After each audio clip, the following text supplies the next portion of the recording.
네, 여러분 안녕하세요. 김기용 토마입니다. 네, 오늘도 저희 강의 찾아와 주셔서 감사합니다. 오늘도 여러분에게 자그마한 도움이라도 될 수 있으면 하는 바람으로 강의 시작합니다. 네, 먼저 침묵 피정 안내해 드립니다. 거의 다 이렇게 매진이요, 만석이 되었는데, 예약이 만석이 되었는데, 그런데 또 그 피정 며칠 앞두고 취소하시는 분들도 한두 분씩 이렇게 종종 나옵니다. 그래서 다 예약이 되어 있지만 또 운이 좋으면 신청이 되실 수도 있습니다. 일정 보시고요. 이 좋은 곳에서 많은 분들 오셔서 하나님을 만나는 좋은 시간 가질 수 있기를 희망합니다. 오늘은 기도의 삶에서 세 번째 시간입니다. 오늘 고독에 관해서 말씀드리는 시간 가지도록 하겠습니다. 제가 예전에 강의하면서 침묵이 우리에게 꼭 필요하다. 침묵의 시간을 가지는 것, 일상 삶에서도 침묵의 자세를 가지는 것, 그것이 바로 하느님에게 귀를 기울인다라고 하는 표징이다라고 하는 말씀을 드렸습니다. 그 하느님에게 귀 기울이는 침묵의 생활, 그것을 고독이라고 표현할 수가 있겠죠. 같은 내용들을 헨리 뉴엔 시모님께서 어떻게 표현하시는지 한번 살펴보도록 하겠습니다. 네, 먼저 첫 번째로 그 은밀한 골방, 고독의 생활은 하느님을 만나는 은밀한 골방과 같다라고 하는 그런 뜻으로 이런 제목을 잡은 것 같습니다.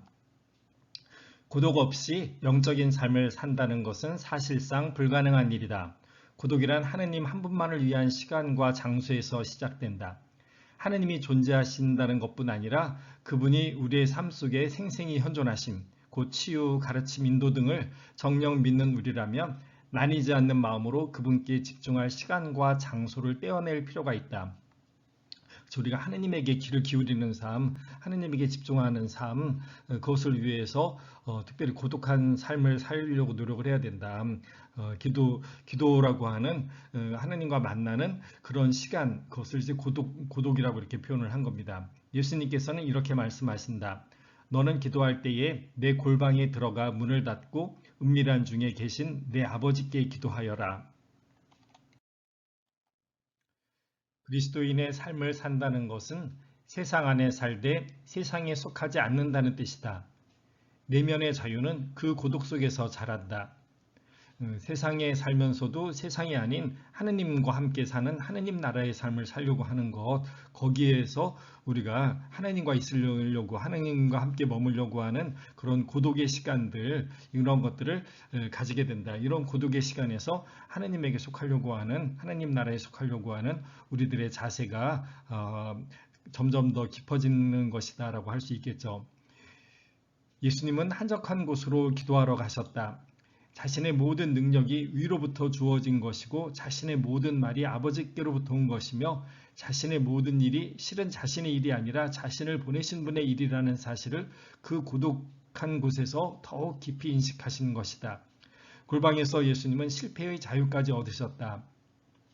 예, 그래서 제가 예전에 강의하면서 예수님의 기도라고 하는 것을 이렇게 말씀을 드린 적이 있습니다. 예수님이 왜 기도하셨나? 바로 같은 내용이 이 헨리 뉴엔 신부님의 표현으로도 이렇게 다시 한번 나옵니다. 골방이 없는 삶, 조용한 중심축이 없는 삶은 금세 파괴적이 된다. 정체감 확인의 유일한 길로서 자신의 행동의 결과에 매달릴 때 우리는 소유적, 방어적이 되며 동료 인간을 삶의 선물을 나눌 친구가 아니라 거리를 유지해야 할 적으로 보게 된다. 그래서 예수님이 이 광야에 나아가서 한적한 곳, 외딴 곳으로 나아가서 기도하심으로 인해서 모든 것을 아버지의 뜻에 두고 아버지의 뜻을 이루려고 하는 모습을 가진다. 그것은 세상의 평가하고는 전혀 다른 하느님의 눈만을 의식하는 것이다라고 하는 것이죠. 그래서 우리가 이 세상에서의 성공과 실패를 떠나서 그래서 실패할 자유라고까지 이렇게 표현을 한 것이죠. 그리고 삶의 모든 것들은 하느님께서 배려해 주신 것이다라고 하는 그러한 인식에까지 나아갈 수 있다라고 하는 것입니다. 고독 속에서 우리는 서서히 소유중심적 태도의 환각을 벗을 수 있고 나라는 존재가 정복 대상이 아니라 위에서 주어진 것임을 자아의 중심으로부터 깨달을 수 있다. 그래서 내가 아버지께로부터 왔고 아버지로부터 보냄을 받았고 그래서 내가 아버지의 말씀을 하고 아버지 일을 하고 아버지를 드러내는 것이다. 그래서 이 자아 중심으로부터 벗어날 수 있다라고 하는 것이 가능해지는 것이죠. 고독 속에서 우리는 우리가 입도 뗄 수 있기 전에 우리에게 말씀하셨고 우리가 도움의 손길을 내밀 수 없을 때 이미 우리를 치유하셨고 우리가 남들을 자유롭게 할 수 있기 훨씬 전부터 우리를 자유롭게 하셨고 우리가 남에게 사랑을 줄 수 있기 오래전부터 우리를 사랑하신 그분의 음성을 들을 수 있다. 예, 고독한 시간, 기도의 시간을 가지려고 하는 것이 바로 하느님에게 귀 기울이려고 하는 것이다. 그분의 음성을 들으려고 하는 것이다.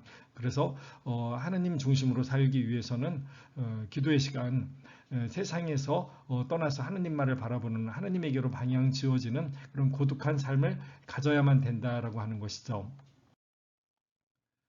바로 그 고독 속에서 우리는 존재가 소유보다 중요하다는 것과 인간이 행동의 결과보다 가치 있는 존재임을 깨우친다.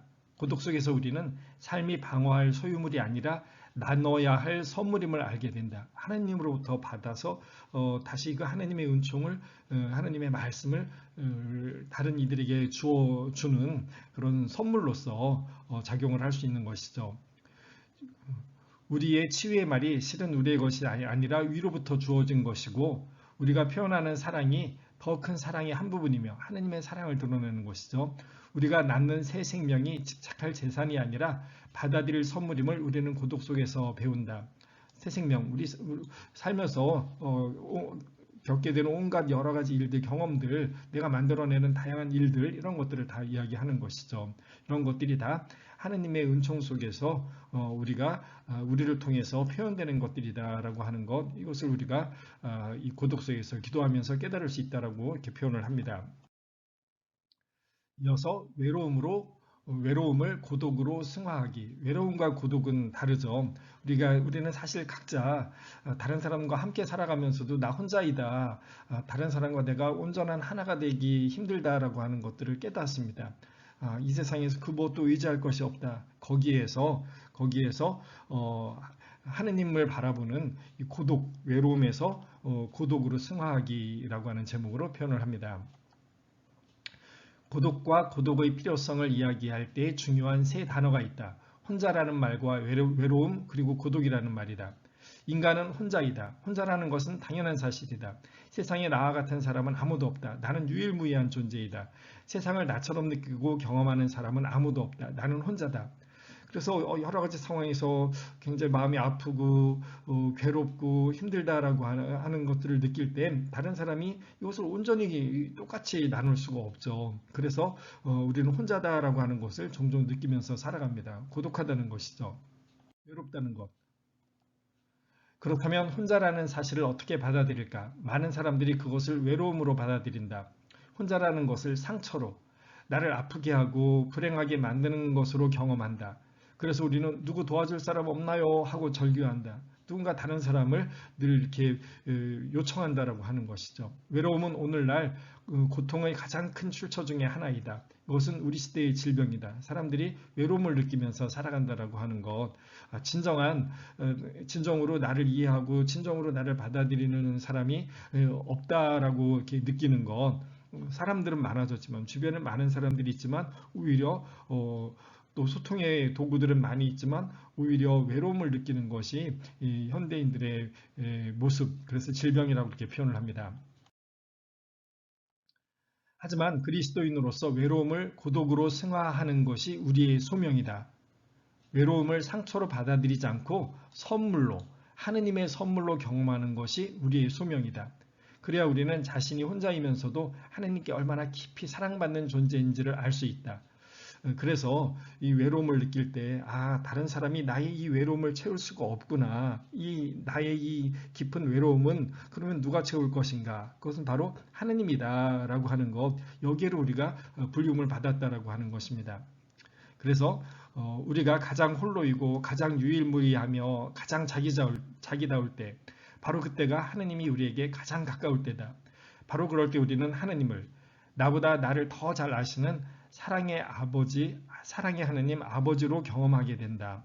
그렇죠. 우리가 외로울 때 그때 세상 그 무엇도 어떤 사람도 아닌 하느님에게로 우리 마음을 돌릴 수 있게 된다. 바로 그분이 나를 온전히 받아들이고 이해하시는 분이시다라고 하는 것을 깨달을 수 있기 때문에 이 외로움은 사실 우리에게 선물이 된다라고 이렇게 표현을 할 수가 있는 것이죠. 가장 혼자일 때 우리는 하느님께 가장 사랑받는다. 고독이란 그 사실을 점차 깨달아가는 길이다. 고독은 영혼의 자질이다. 그래서 세상, 내 마음을 두고 내 마음을 뺏어갈 수 있는 그 세상에서 하느님에게로 방향 지어지는 것, 이것이 우리 영혼의 능력인 것이죠. 그래서 고독은 영혼의 자질이다라고 이렇게 표현을 했던 것입니다. 자신이 혼자라는 사실을 하느님의 선물로 감사하며 받아들이게 해주는 내적인 상태이다. 그 상태에서 우리의 활동은 남을 위한 활동이 된다. 이제 나를 채우려고 하는 것이 아니라 하느님에게 열려 있고 그래서 하느님이 사랑하시는 모든 사람들에게로 나도 기꺼이 나를 열어줄 수 있다라고 하는 것이 된다라고 하는 것입니다. 자신이 혼자임을 하느님의 선물로 받아들여 깊은 고독으로 승화할 때 우리는 그 고독 속에서 다른 사람에게 손을 내밀 수 있다. 우리는 함께 공동체를 이룰 수 있다. 외롭다고 서로에게 매달리지 않기 때문이다. 다른 사람을 나를 위한 수단으로 사용하는 것, 그 외로움에서는 그럴 수 있죠. 나의 외로움을 채우려고 할 때에는. 그런데 이제 나의 외로움을 채우려고 하는 것이 아니라 이 외롭다고 하는 것이 나의 근본임을 깨닫고 오로지 하느님으로부터만 위로와 힘을 얻어서 살려고 할 때 그때에는 다른 사람으로부터 위로를 받으려고 하는 게 아니라 하느님에게서 받은 은총의 선물들을 다른 사람을 위해서 내놓는 삶을 살 수 있게 된다라고 하는 것이죠. 그럴 때 이제 이 고독이 우리로 하여금 그래서 다른 사람과 함께 살아가는 공동체를 만드는 것을 가능하게 해주는 것이다라고 이렇게 표현을 합니다.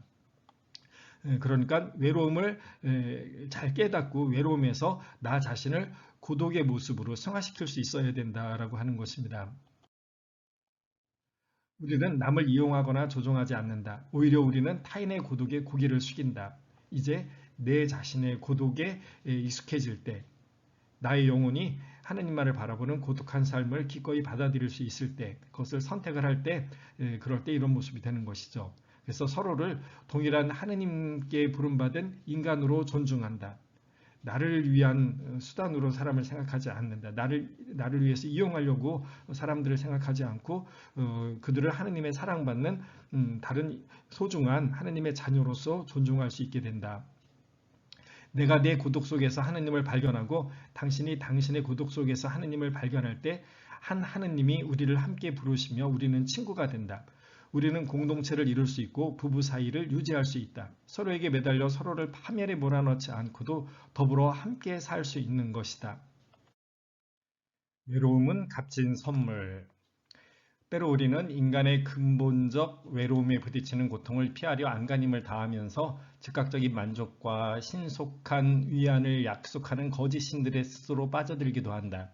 그러나 외로움의 뼈아픈 인식은 자신의 한계를 초월하여 우리 존재의 반경 밖으로 내다보라는 초청일 수 있다. 그래서 이제 선물이라고 표현한 겁니다.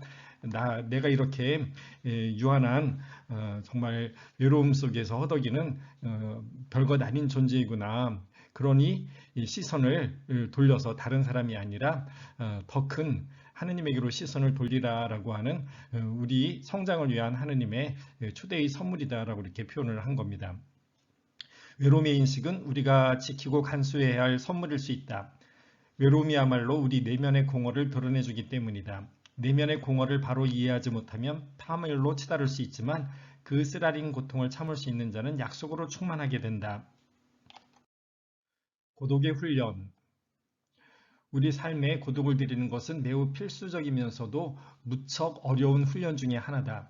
진정한 고독에 대한 깊은 갈망이 있으면서도 막상 그 고독한 시간과 장소로 다가가려고 하면 모종의 불안을 느끼게 된다.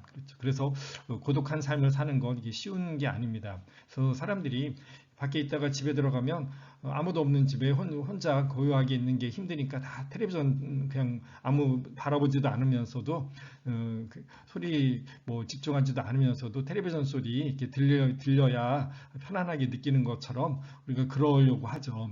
사람도 책도 텔레비전도 전화도 없이 혼자가 되는 순간 우리 안에는 내적 혼돈이 펼쳐진다. 이 혼돈이 너무 산만하고 번잡스러워 다시 바빠지지 않고는 도무지 견딜 수 없는 경우도 많다. 이런 것들 대부분의 분들이 참기 힘들어합니다. 그러므로 골방에 들어가 문을 닫는다고 해서 내면의 회의, 불안, 두려움, 나쁜 기억, 풀리지 않는 갈등, 분노의 감정, 충동적 욕구가 그 즉시 닫히는 것은 아니다.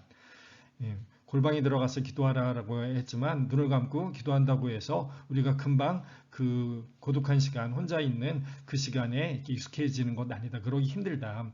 오히려 외적 방해 세력을 제거하고 나면 그 다음에는 내적 방해 세력이 걷잡을 수 없이 밀려드는 때가 많다. 다른 사람과의 이야기, 다른 외부적인 소음들을 줄이지만 나의 내면 안에서 혼자 있는 것이 두려워서 더 많은 생각들, 더 많은 말들이 하고 싶어지는 것, 그런 것들을 경험할 수 있죠.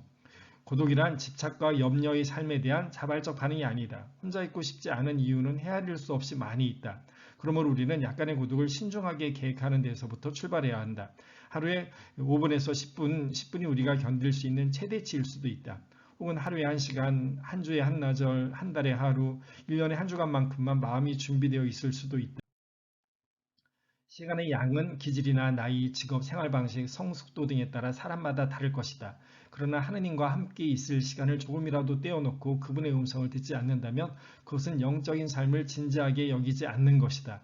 아무도 그 시간을 빼앗지 못하게 일정표에 분명히 표시해 놓아야 할 경우도 있다. 그렇게 해놓으면 친구나 이웃이나 학생이나 고객이나 의뢰인이나 환자에게 이렇게 말할 수 있을 것이다. 죄송하지만 그 시간에는 이미 약속이 있어 변경할 수 없습니다.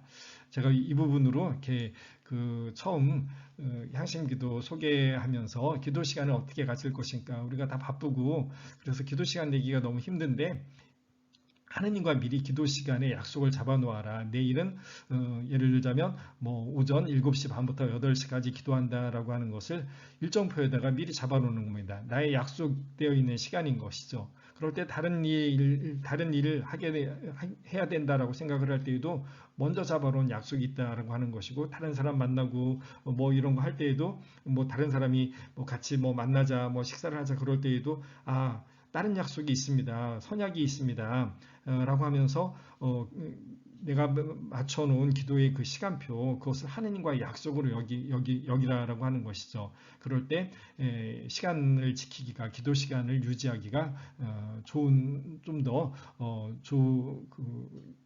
좋은 방법이 될 수 있겠다라고 하는 것입니다.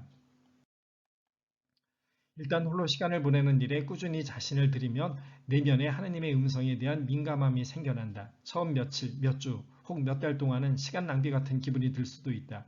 고독의 시간이란 처음에는 마음의 숨은 부분에서 오만 가지 생각과 감정이 요동쳐 나오는 시간과 하등 다를 바 없어 보일 수 있다. 그렇죠. 처음에는 뭐 아주 한동안이죠. 처음에가 아니라 한동안 눈을 감고 있으면 온갖 잡생각만 가득해서 이게 정말 쓸모없는 시간 아닌가라고 하는 그런 생각을 가질 수도 있지만, 그것들이 쌓이면서 내 내면 안에서 하느님에게 방향 지으려고 하는 나 자신의 모습, 이것을 좀 더 견고하게 해 나아갈 수 있다. 그런 연습의 시간이다라고 생각을 해야 되겠죠. 초대교회의 어느 그리스도인 작가는 고독한 기도의 첫 단계를 오랜 세월 문을 열고 살다가 갑자기 문을 닫기로 한 어떤 남자의 경험에 빗대어 말했다. 그 집에 그날 들던 객들은 왜 더 이상 못 들어가는지 궁금하여 문을 쾅쾅 치기 시작한다.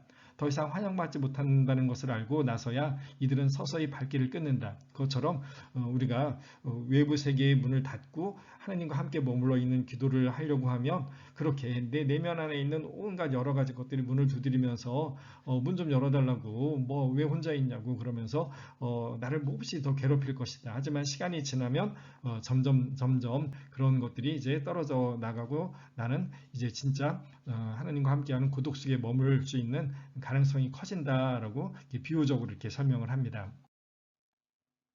우리는 고독 속에서 보내는 시간이 중요하다는 것을 직관적으로 안다. 심지어 이 무용하고 이상한 시간을 고대하기까지 한다. 고독에 대한 이 열망은 흔히 기도의 첫 신호요, 성령의 현존을 인식하는 첫 징후이다. 이 부분, 고독에 대한 열망은 기도의 첫 신호요, 성령의 현존을 인식하는 첫 징후이다. 그래서 우리가 이 고독한 시간을 가지려고 하는 것, 몹시 필요한 것이죠. 많은 염려에서 자신을 비울 때 우리는 그동안 내가 절대로 혼자가 아니었으며 성령이 줄곧 나와 함께 계셨음을 머리로만이 아니라 가슴으로 알게 된다. 성령이 하느님께서 나와 함께 계시는구나 라고 하는 그 깨달음으로 우리가 이제 넘어갈 수 있게 되는 것이죠. 고독 속에서 우리는 이미 우리에게 주신 성령을 비로소 알게 된다. 그러므로 고독 속에서 만나는 고통과 환난은 희망의 길이 된다. 우리 희망의 근거는 환난이 끝난 뒤에 일어날 일에 있는 것이 아니라 환난의 한복판에 현존하시는 치유의 성령의 실제적인 현존에 있기 때문이다. 고독의 훈련은 우리 삶 속에서 하느님의 이 희망의 현존을 서서히 느낄 수 있게 해주며 고독의 훈련이 우리로 하여금 그 고통의 순간이라고 하더라도 이미 하느님과 함께 있다라고 하는 것, 하느님이 나와 함께 계시다라고 하는 하느님의 현존을 점점 깊이 깨닫게 해준다. 이것이 곧 구원이다. 새하늘과 새 땅에 속한 기쁨과 희망의 첫 열매를 지금부터 맛볼 수 있게 해준다. 고독.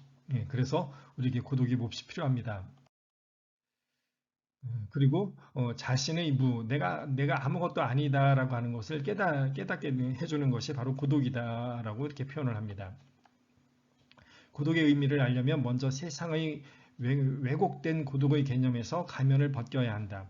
우리는 삶에 어느 정도 고독이 필요하다고 서로 말한다. 그러나 정작 우리가 생각하는 것은 자신만을 위한 시간과 공간이다. 아무도 귀찮게 하는 사람 없고 내 생각에 몰두할 수 있고 내 신세 타령에 빠질 수 있고 어떤 일이든 내 일을 할 수 있는 자리다. 우리에게 고독이란 대부분 프라이버시로 통한다. 그러니까 세상 사람들이 이야기하는 고독은 이런 차원이다라고 하는 것이죠. 우리는 또한 고독을 에너지 재충전 센터나 상처에 약을 바르고 근육을 마사지하고 적당한 구호로 용기를 되찾는 복싱 경기장의 코너쯤으로 생각한다. 한마디로 우리가 생각하는 고독은 끝없는 경쟁적 삶을 지속적으로 하기 위해 셈을 얻는 장소이다. 사실 이것이 우리 기도가 아닌 일반인들을 상대로 하는 명상에서 이런 이야기들을 하죠. 고요하게 머물러 있는 그 명상 시간 통해서 내 안에 새로운 힘이 생긴다, 내가 치유된다, 뭐 이런 이야기들을 많이 합니다. 하지만 우리 하나님을 믿는 이들에게 이 고독은 그 이상의 것이다라고 하는 것입니다. 그러나 그것은 세례자 요한이나 성 안토니오나 성 베네딕토나 샤를르드 푸코나 떼제 형제들의 고독은 아니다. 이들에게 고독이란 자기만의 치료처가 아니다. 세상 사람들은 자기 힘을 되찾고 자기를 치유해서 자기를 더 강해지게 하려고 하는 것, 이것이 목표이지만 우리에게 고독은 나를 강화시키는 것이 아니라 나를 아무것도 아닌 존재로 하느님에게 드리고 하느님으로 가득 차서 하느님을 드러내는 존재가 되려고 하는 것이죠. 그러니 전혀 다릅니다. 오히려 그것은 옛 자아가 죽고 새 자아가 태어나는 변화의 장소이다. 나 중심의 나가 이제 하느님 중심의 나, 하느님으로 가득 찬 나, 하느님을 드러내는 나로 변화되는 장소이다. 그래서 새 사람이 출현하는 곳이다 라고 이렇게 표현을 하게 되는 것입니다. 이런 변화의 고독을 어떻게 좀 더 분명히 이해할 수 있을까? 고독 속에서 나는 모든 디딤돌을 치운다. 친구와의 대화도 없고 전화도 걸지 않고 모임에 나가지도 않고 음악도 듣지 않고 독서로 마음을 산만하게 하지도 않는다. 그저 나 혼자다. 벌거벗고 무력하고 연약하고 죄 많고 깨지고 빈손인 채로 무의 상태. 내가 고독 속에서 직면해야 하는 것은 바로 그 무의 상태이다. 아무것도 없는 이 무란 내 속의 전 존재가 금방이라도 친구나 업무나 오락으로 달려가고 싶을 정도로 무서운 것이다. 자신의 무를 잊어버리고 스스로 뭔가 대단한 존재라고 믿고 싶은 것이다. 우리 대부분은 그렇습니다. 내가 아무것도 아닌 존재이다라고 하는 이것을 받아들이기 너무 힘들죠. 하지만 이것을 받아들일 때에만 하느님에게로 온전히 의탁하는 것, 이것이 가능한 것이죠. 문제는 거기서 끝나지 않는다. 고독 속에 머물기로 결단하는 순간 번잡스러운 생각과 산만한 이미지와 어지러운 공상과 이상한 연상이 바나나 나무의 원숭이들처럼 내 마음속을 헤집고 돌아다닌다. 분노와 탐욕이 흉측한 얼굴을 드러내기 시작한다. 그렇게 나는 또 한 번 어두운 무의 심연에서 벗어나 온갖 허식으로 거짓 자아를 되찾으려고 한다. 내 안에서 끊임없이 이런 마음들이 일어난다라고 하는 것이죠. 나를 고요함 속에 두기 시작하자마자 모든 유혹의 객들이 문을 두드리다 지쳐 내게서 손을 뗄 때까지 고독을 포기하지 않고 골방에 남아있는 것, 그것이 관건이다. 자신의 두려운 무와 직면할 때 우리는 주 예수 그리스도께 조건 없이 온전히 자신을 내어드릴 수밖에 없다. 이것이 광야가 가르치는 지혜다. 혼자서는 죄악의 신비를 무사히 대면할 수 없다. 오직 그리스도만이 악의 세력을 이기실 수 있다. 그분 안에서, 그분을 통해서만 우리는 고독의 시련을 견뎌낼 수 있다. 그래서 하느님에게 의지하고 하느님만을 바라보려고 하는 그 마음으로 이 고독에서 벗어나고 싶은 온갖 유혹들, 그것들을 인내로서 이겨내어라라고 하는 것이죠. 그리고 동시에 이 고독은 창조적인 일이 되기도 한다라고 하는 내용입니다. 침묵이란 심신의 쉼을 뜻한다. 하느님 앞에서 머무르는 쉼이다. 이것은 아주 두려운 일이다. 자신의 행동과 사고에 대한 통제력을 내놓는 것과 같고 내가 창의적인 일을 하는 것이 아니라 나에게 창조적인 일이 일어나도록 잠잠히 있는 것이다. 사실 이것도 제가 예전에 그 향신기도 강의할 때 그런 향신기도 관상기도란 창조주 하느님의 손에 나 자신을 새롭게 맡겨주십시오라고 내어 맡기는 것이다 라고 이렇게 표현했습니다. 하나님께서 바로 지금 이 순간 나를 당신 뜻에 맞는 사람으로 변화시켜 주실 것이다 라고 하는 그런 내용으로 이렇게 말씀을 드렸었죠. 헨리 신부님이 바로 그런 말씀을 하시는 것입니다. 창조적인 일이 일어나도록 나를 잠잠히 두는 것이다. 하느님은 창조주, 나는 그분 손에 있는 흙덩이, 하느님은 나를 오물조물 당신 뜻에 맞는 새로운 모습으로 빚어 만드실 것이다 라고 하는 것이죠. 우리는 스스로 자신의 주인이 되어 자신의 정체에 대해 씨름하고 자기 존재의 궁극적 의미를 파헤치려다가 지쳐 쓰러질 때가 많다. 내가 나의 주인이 되려고 할 때 거기서 오히려 우리는 절망을 겪게 된다. 내가 나의 주인이 아니구나. 나의 주인은 하느님이구나. 주 하느님. 그럴 때 그분께서 나를 새롭게 창조하시는 일, 그 일이 일어난다라고 하는 것이죠. 침묵이란 타임뿐 아니라 자신의 내면과 나누는 대화마저 멈추는 시간이다. 자유로이 숨을 들이쉬며 자신의 정체를 하나의 선물로 받아들이는 시간이다. 이제는 내가 사는 것이 아니라 그리스도께서 내 안에 사시는 것입니다. 바로 사도의 바로 이 표현에서 우리가 이제 그것을 알아듣는 것이죠. 바로 이 침묵 속에서 하느님의 영은 우리 안에서 기도하시며 우리 안에서 창조적인 일을 계속하실 수 있다. 하느님이 우리 안에서 당신의 일을 해 나가는 것이죠. 그리스도께서 이제 내 안에 계시는 것입니다. 내 안에서 사시는 것입니다. 침묵이 없을 때 성령은 우리 안에서 소멸되며 우리는 삶의 창조적 에너지를 다 잃은 채 차갑고 지친 모습으로 혼자 남게 될 것이다. 아무것도 할 수 없는 나라고 하는 것만 깨닫게 된다라고 하는 것이죠. 침묵이 없을 때 우리는 중심을 잃은 채 끊임없이 내 관심을 요구하는 사람들의 피해자가 될 것이다. 침묵의 빛과 음성. 침묵이란 오락 차원의 삶을 넘어서게 해주는 훈련이다. 침묵할 때 슬픔과 기쁨이 그동안 숨어있던 곳에서 나와 이렇게 말할 수 있다. 두려워하지 말고 당신의 여정을 보십시오. 어두운 면과 밝은 면을 모두 보십시오. 자유에 이르는 길을 찾으실 수 있습니다. 침묵은 자연 속에서도 찾을 수 있고 자기 집에서도 찾을 수 있고 교회나 기도원에서도 찾을 수 있다. 그러나 어디서 찾든 우리는 침묵을 소중히 지켜야 한다. 자신의 존재를 진정으로 깨닫고 서서히 자신을 하느님의 선물로 받아들일 수 있는 곳이 바로 그 침묵 속이기 때문이다. 처음에는 침묵이 마냥 두려울 수 있다. 침묵 속에 들어서면 어둠의 음성이 들려오기 시작한다. 자신의 질투와 분노, 원한과 복수심, 정욕과 탐심, 그리고 상실과 학대와 거부에 대한 상처의 음성이다. 이런 음성은 되게 시끄럽고 소란스럽다. 귀가 멀 수도 있다. 우리의 가장 본능적인 반응은 거기서 달아나 오락으로 돌아가는 것이다. 그러나 어두운 음성에 겁먹지 않고 인내를 훈련한다면 그런 음성은 점차 힘을 잃고 뒷전으로 밀려나게 되어 있다. 좀 더 부드럽고 온유한 빛의 음성에 자리를 내주는 것이다. 처음에 침묵의 생활을 유지하기가 상당히 어렵지만 끊임없이 인내로서 연습해 나간다면 서서히 그분의 밝은 빛, 온유한 빛의 음성을 들을 수 있게 된다. 빛의 음성은 평화와 자비와 온유와 선함과 기쁨과 희망과 용서, 그리고 무엇보다 사랑을 말한다. 처음에는 작고 시시해 보일지 모르며 좀처럼 믿어지지 않을 수도 있다. 그러나 빛의 음성은 집요하며 계속 들을수록 점점 강해진다. 그것은 아주 깊고 먼 곳에서 들려온다. 실은 우리가 태어나기 전부터 줄곧 우리에게 말해왔다. 우리를 세상에 보내신 분 안에는 어두움이 조금도 없고 오직 빛뿐임을 그 음성은 우리에게 들려준다. 영혼의 고독. 고독의 훈련에는 따로 구별된 시간과 공간이 필요한 것이 사실이지만 궁극적으로 중요한 것은 우리가 어디를 가서 무엇을 하든 우리 영혼 자체가 하느님이 거하시는 고요한 골방처럼 되는 것이다. 우리 영혼 자체가 하느님이 거하시는 고요한 골방이 되는 것. 예.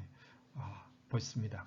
하느님과 단둘이 보내는 시간을 훈련하면 할수록 우리는 하느님이 언제서나 우리와 함께 계시다는 사실을 깨닫게 되는 것이다.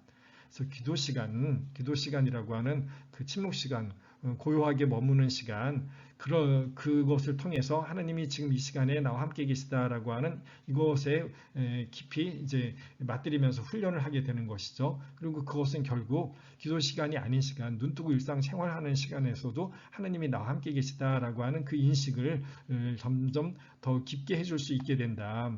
라고 하는 것입니다.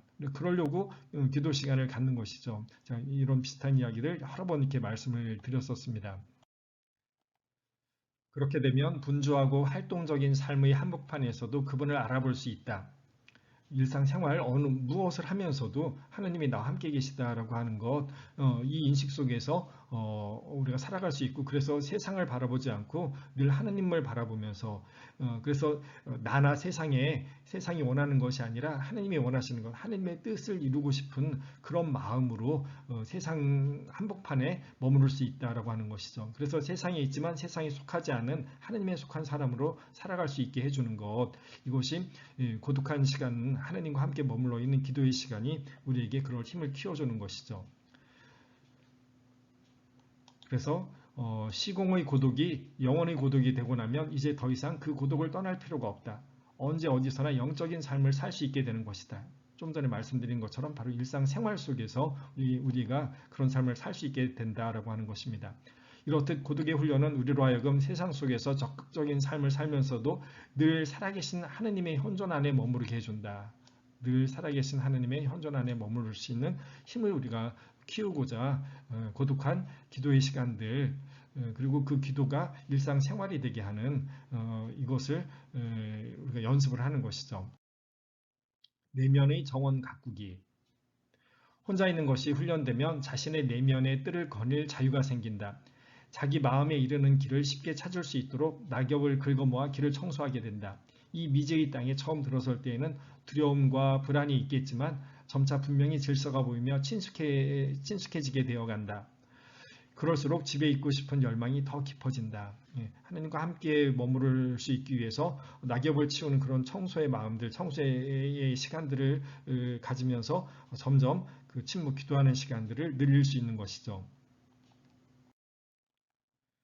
새로운 확신과 함께 우리는 자신의 삶을 안으로부터 새롭게 되찾는다.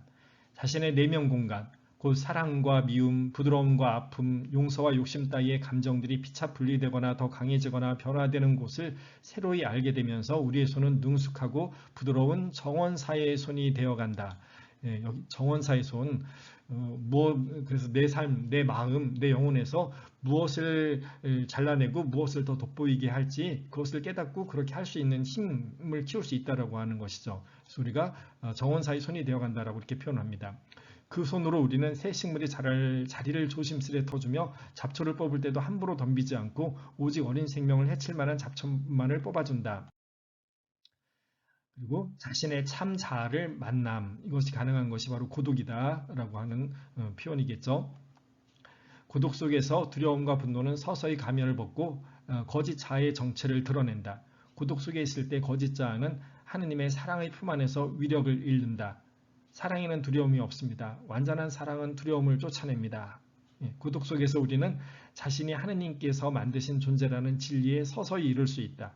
그러므로 고독은 변화의 장소이다. 하느님의 창조물이고 그리고 더더군다나 거기서 더 나아가서 하느님의 사랑을 받는 하느님의 자녀이다. 하느님의 자녀이다라고 하는 거기에까지 우리가 깊은 깨달음을 가지고 그리고 그 모습으로 세상을 살아가려고 하는 그런 모습으로 우리가 나를 변화시킬 수 있다라고 이렇게 표현을 합니다. 거기서 우리는 피차 자신의 소유와 능력을 내보이려던 자에서 그래서 세상은 자기 잘났다라고 하면서 산단 말이죠. 거기에서 내 전 존재가 하느님의 값없는 선물임을 깨닫고 빈손을 활짝 펴 그분께 들어올리는 자로 변화된다.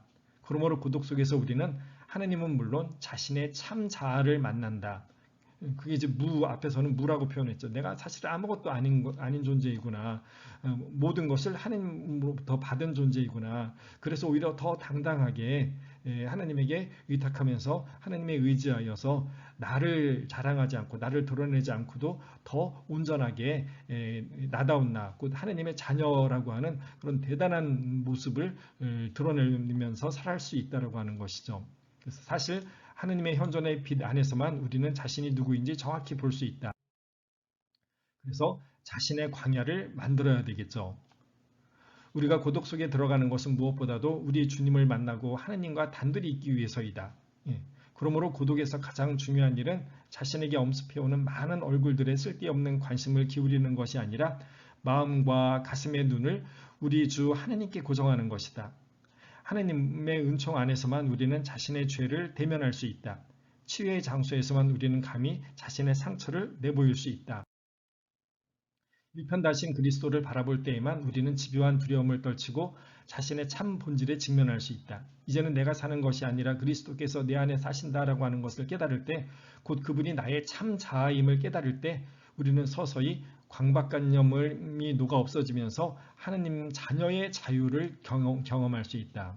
하느님 자녀라고 앞에서도 여러 번 표현했습니다. 그럴 때 우리는 과거를 되돌아보고 웃으며 자신에게 더 이상 분노나 탐욕이 없다는 사실을 깨닫게 된다. 우리는 날마다 조용히 물러나 강박관념을 떨쳐버리고 우리 주님의 온전한 치유의 현존 안에 머물 수 있는 자기만의 광야를 만들어야 한다. 예수님이 광야, 매일 외딴 곳 광야에 나가서 하나님과 대면하는 시간을 가지셨다라고 하는 것, 바로 그 모습을 꾸준히 가지려고 하는 것, 이것이 우리의 기도이고 고독한 삶이다라고 표현할 수 있겠죠. 고독과 공동체.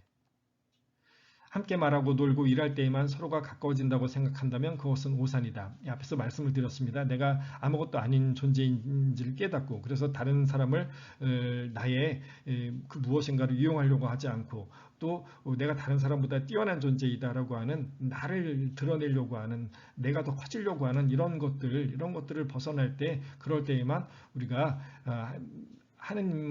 하느님으로부터 모든 것을 선물로 받았고 그 하느님의 선물을 사람들에게 줄 수 있다라고 그래서 그때 우리는 이제 서로 전쟁터가 아닌 참 공동체 하느님 나라를 만들 수 있다라고 그렇게 표현을 할 수가 있겠죠. 물론 그러한 상호작용을 통해서도 인간관계는 많이 자라지만 고독 속에 들어설 때에도 최소한 그에 못지않은 성장이 이루어질 수 있다. 우리는 고독 속으로 타인을 데리고 들어간다. 거기서 관계는 자라고 깊어진다. 고독 속에서 우리는 물리적으로 함께 있을 때에는 불가능하거나 어려운 방식을 통해 오히려 서로를 발견하게 된다. 내가 혼자 머물러 있을 때 그 사람의 참모습이 어떤 것인지도 동시에 깨달을 수 있다라고 하는 것이죠. 내가 고독에 머무를 때 그를 더 깊이 이해할 수 있는 것이죠. 그래서 왜 그 아메리카 인디언 이야기를 하죠. 다른 사람이 어떤 슬픔에 빠져 있을 때 그때 찾아가서 바로 이야기를 하는 게 아니라 그 옆 사람 곁에서 침묵 가운데에서 머물러 있는 시간을 가진다. 그런 다음에 유료의 말이라도 그런 다음에 한다. 그 침묵의 시간을 가지고 있는 것, 거기에서 상대에 대한 더 깊은 동감, 그 사람과 함께 있고자 하는 마음, 이것이 더 깊어질 수 있고 참된 것이 될 수 있다라고 하는 것입니다. 공동체로서 우리는 기도를 통해 하나님을 나타내는 손과도 같이 될 수 있다. 그것이 공동생활의 가장 깊은 실체이다. 그 실체를 고독 속에서 확인하기 때문에 고독과 공동체는 불가분의 관계다. 공동생활 자체가 무엇보다 기도의 몸짓이라 말해도 과언이 아니다. 세상의 폭풍을 이겨내기 위해 서로에게 매달리는 사람들은 공동체를 이루는 것이 아니다. 나를 위해서 다른 사람에게 매달리는 것, 그것은 공동체가 아니다.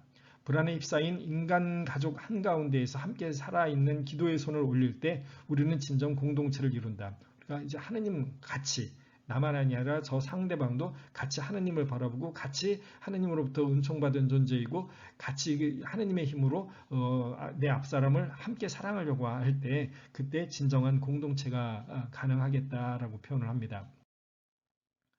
이 모두가 말해주는 사실이 있다. 고독의 삶은 믿음의 삶이라는 것이다. 자신을 인정하는 많은 행동들을 수시로 뒤로한 채 하나님 현존 안에서 아무것도 아닌 존재가 됨으로써 우리는 내면의 두려움과 불안을 뛰어넘어 하나님을 하나님으로 인정하게 된다. 우리의 힘과 안전은 그분의 사랑 안에 있다. 그래서 우리 일상 삶 역시 이렇게 기도의 삶이 깊이 우리 삶 전체를 다스리는 고독의 생활 자체가 될 수 있도록 끊임없이 연습하는 것, 기도의 삶에서 내가 고독을 찾으려고 한다라고 하는 것, 고독 속에 머물려고 한다는 것, 즉 언제나 하느님을 바라보고 하느님으로 살고 싶어 한다라고 하는 그것이 나를 온통 휘감으려고 하는 것, 그것이 우리 기도의 삶에서 꼭 필요한 고독이다라고 이렇게 이해할 수 있을 것입니다. 네, 오늘은 여러분과 함께 기도의 삶에서 고독에 관해서 이야기를 나눠 보았습니다. 이 고독의 부분이 다른 챕터보다 좀 양이 많아서 제가 조금 더 줄이고 또 조금 빨리 이렇게 시간을 진행을 했습니다. 좀 말이 빨라서 죄송했습니다. 다음 시간에 또 뵙도록 하겠습니다. 여러분 감사합니다.